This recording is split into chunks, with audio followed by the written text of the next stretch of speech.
चाहूंगा मैं तो ओम प्रकाश वो भाग न जाए, मुझे तो यह डर है। 27 में ओम प्रकाश का पता नहीं चलेगा वो कहाँ जाएंगे। और समाजवादी पार्टी का सरकार 27 में बननी है, धरती पर कोई पैदा न हो कि कोई उसको रोक ले। मैं चल सच कह रहा हूँ। ओम प्रकाश भी अक्षय कुमार से सीनियर नहीं है, वो जूनियर है, क्योंकि उस समय मैं ब्लॉक प्रमुख था, वो जीरो थे, कुछ नहीं थे। और उनको मैं अपना सब कुछ संपूर्ण लुटा कर यहाँ से यहाँ तक खड़ा किया। और 2004 में लोकसभा चुनाव लड़ाकर पूरे समाज के मांस को उनको दे दिया गया। और उसी समाज के मांस को भुना कर ओम प्रकाश जी अब तक वो चलते चले आ रहे हैं। और अपना आज की डेट में वह वंशवाद की पार्टी बनाकर पूरे समाज को धोखा देकर वो काम कर रहे हैं। 95-96 से मैं भट्टा चला रहा था और 14 तक मैं भट्टा चलाया हूँ। और शेष मेरा जो भी भट्टे का यूज की बात है तो ओम प्रकाश को अपने तीनों को चुनाव उसमें लड़ाया गया था। गोपाल शरण कौंजिया को लालगंज से चुनाव लड़ाया गया था 2004 में। ओम प्रकाश यादव को बलिया से लड़ाया गया था। श्रीनिवास भारती को अकबरपुर से लड़ाया गया था।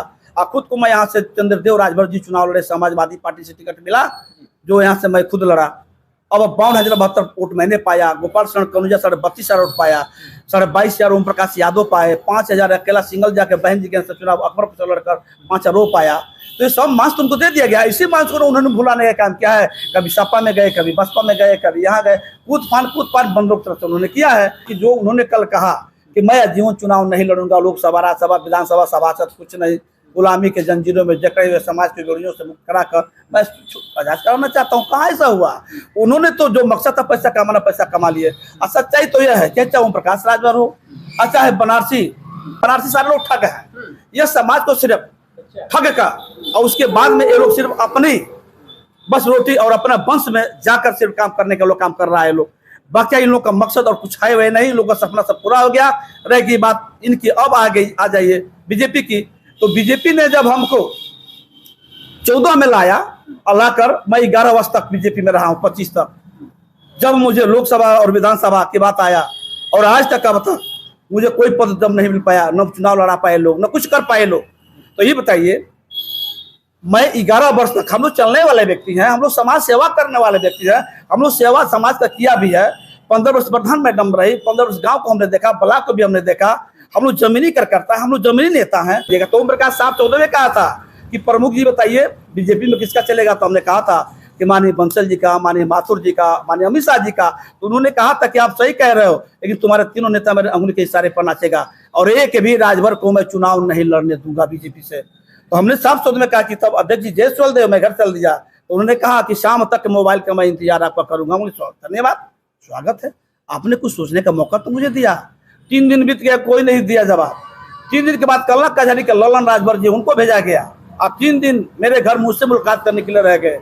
उन्होंने कहा कि अध्यक्ष जी आपको बुलाए हैं, चलिए प्रमुख जी। हमने कहा क्यों? तो उनका कहना है कि आप किसी भी एने के प्रकरण है अक्षय को लेकर आप आओ।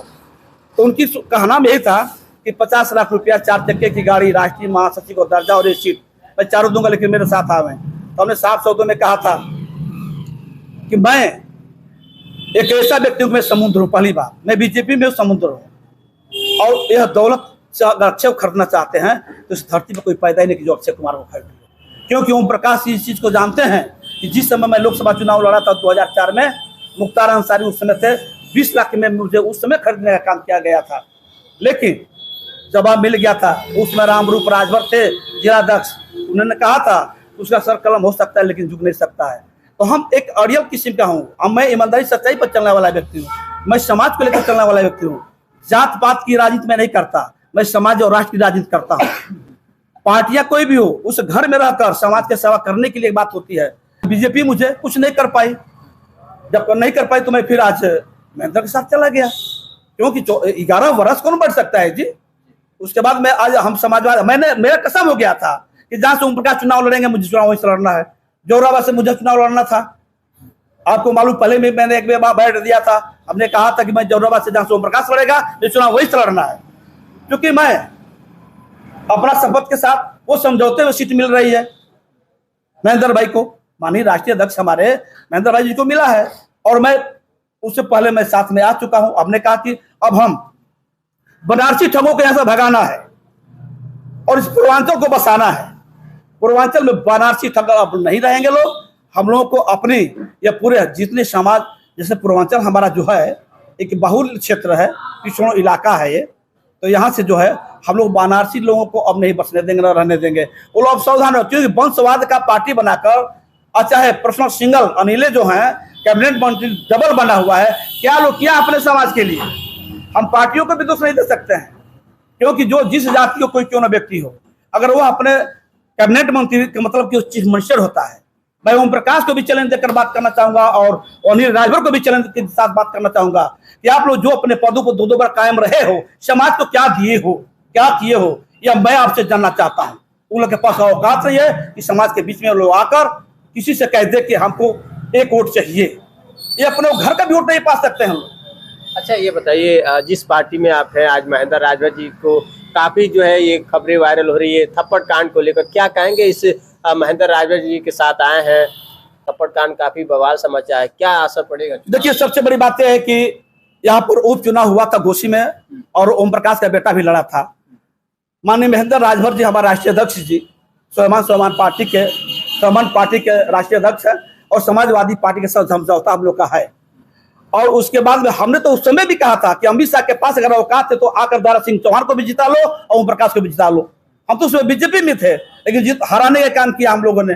और आज तो मैं साथ खुला हो चुका हूँ, आज तो मैं समाजवादी पार्टी का हम एक अग्रसर एक व्यक्ति हूँ, अगुआ मैं भी हूँ, क्योंकि महेंद्र हमारे माननीय राष्ट्रीय अध्यक्ष महेंद्र राजभर सताल समाजवादी पार्टी से है, तो हमारा और माननीय अखिलेश भाई हम दोनों एक हैं, हम दोनों मिलकर लड़ाई लड़ रहे हैं। अब मिलकर लड़ाई लड़कर इसमें पूरे प्रदेश में नहीं, हम तो बता रहा हूँ कि आपको लोकसभा भी दिखाया गया ना, औकात अपनी 24 का औकात दिखाया गया ना। समाजवादी पार्टी अधिक से अधिक लिख नहीं ली और एक बार और ओम प्रकाश रह जाए ना, बीजेपी को धरातल में एकदम धरती में गड़ जाना है। ओम प्रकाश तो असगुन अब है व्यक्ति, और उसको जहां से आया उसको वहां जाना है, नहीं जाना तो अक्षय कुमार अभी बाकी है। अभी तो जो लड़ रहे हैं लोग अभी अक्षय अपने समाज को अपना दशा जो भी कहाँ दिया लिया है। जिस दिन मैं बोलना शुरू करूंगा, मैं तो चैलेंज ओम प्रकाश को करूंगा कि अगर आपके पास अगर औकात है तो कहीं भी पूरे पूर्वांचल में समाज के बीच में चलो और एक आप लाउडर लो और एक मैं लूं। क्योंकि अगर ये तो सच्चाई है कि सपना अक्षय कुमार का साकार हुआ है। उनके कुछ ऐसे चेले हैं ओम प्रकाश राजभर के कि जब हम लोग कुछ बात करते हैं लोग तो कहते लोग कि ये बताओ भैया आप कब से पार्टी में हो और इस तरह की बात करो तो ओम प्रकाश जी को उखाड़ देंगे। तो मैं तो उसमें कहा हूं कि बेटा तेरी पैदाइशी हो सकता है कि अभी नहीं रही होगी, तो ओम प्रकाश से पूछना कि ओम प्रकाश सीनियर कि अक्षय कुमार सीनियर। जिस समय अक्षय कुमार ब्लॉक प्रमुख था, ओम प्रकाश के पास कोई हैसियत कोई औकात नहीं थी और उनको चलाने का मैंने किया। तो क्या हमसे ओम प्रकाश बड़ा कैबिनेट है? तो कैबिनेट मीन्स क्या है जी? जो धरातल देखिए जो जमीन से चलता है वो कैबिनेट है, जो जनता को लेकर चलता है वो कैबिनेट है। और डायरेक्ट जो मक्खन वाला पा गया खाने लगा तो नहीं। अरे तो आकाश से आया टपका और आकाश में धरती में कहाँ धसोगे ये पता नहीं चलेगा। और 27 में ओम प्रकाश का पता नहीं चलेगा वो कहाँ जाएंगे। और समाजवादी पार्टी का सरकार 27 में बननी है, धरती पर कोई पैदा ना हो कि कोई उसको रोक ले। मैं सच कह रहा हूँ। क्या जहुराबाद में 27 में आप सामना करने जाएंगे? मैं जहुरा में तो ओम प्रकाश को भाग न जाए, मुझे तो यह डर है। अच्छा? मैं तो सब करूँ कि अगर वास्तव में अगर उसके पास अगर औकात है तो जहुराबाद से वो न भागे। मुझे डर है उसके भागने का। जिस दिन अक्षय का नाम जान जाएगा ना कि जहुराबाद से अक्षय कुमार आ रहा है तो जानता है कि अगर उसका कोई काल है तो अक्षय कुमार राजभर काल है और वो भाग न जाए। और मैं चाहूंगा कि ओम प्रकाश अगर आप सुन रहे हो भैया तो मेरा निवेदन है कि तुम 11 वर्ष का समय मेरा तूने गवाया है। अगर तुम नहीं रहे होते तो हो सकता है कि मैं समाजवादी पार्टी में था 14 तक, मैं उसी में सांसद विधायक मंत्री बन गया होता। मायावी है बीजेपी वाले लोग, ये सब का सब मायावी लोग हैं। वो लोग क्या किया कि हमको एक बोतल में रखकर कैद कर दिया। अब बोतल में कैद कर ढक्कन रख दिया, किसी में पड़े रहो। और बीजेपी को समझ में नहीं है कि अक्षय का पावर आया तेरे साथ तब तुम सरकार बनाकर अब तक रहे हो। और मैं पार्टी से हटा ना, मैं जिसके साथ रहता हूँ सरकार में रहता हूँ, सरकार बनेगी समाजवादी पार्टी का। और उसके किसी भी तरह से फिर ढक्कन को खोला गया, जिन निकल गया, मैं निकल चुका हूँ और मुझे जहां आना है मैं आ चुका हूँ। और महेंद्र राजभर आज की डेट में हमारे माननीय महेंद्र राजभर जी ओम प्रकाश के जो सपना उन्होंने नहीं पूरा किया, माननीय महेंद्र राजभर जी सपना साकार करेंगे। और आपसे मैं आज कहना चाहूंगा कि ओम प्रकाश जहां से आया वहां हो जाएगा। और अनिल मैंने कुछ रहे, जिस दिन बीजेपी खत्म उसी दिन उसमें जितने चटुए सब खत्म। चलिए हमारे साथ थे। और जैसा कि बता दूं कि बहुत बड़े दावा किए और ओम प्रकाश राजभर के गढ़ से नजर आएंगे अक्षय कुमार राजभर, जैसा कि दावा है कि उनको जोहराबाद से उखाड़ कर फेंक दिया जाएगा। क्या ये सच में इस तरह से बातें होगी? घमासान काफी नजर आएगा। फिलहाल इस वक्त के लिए इतना ही।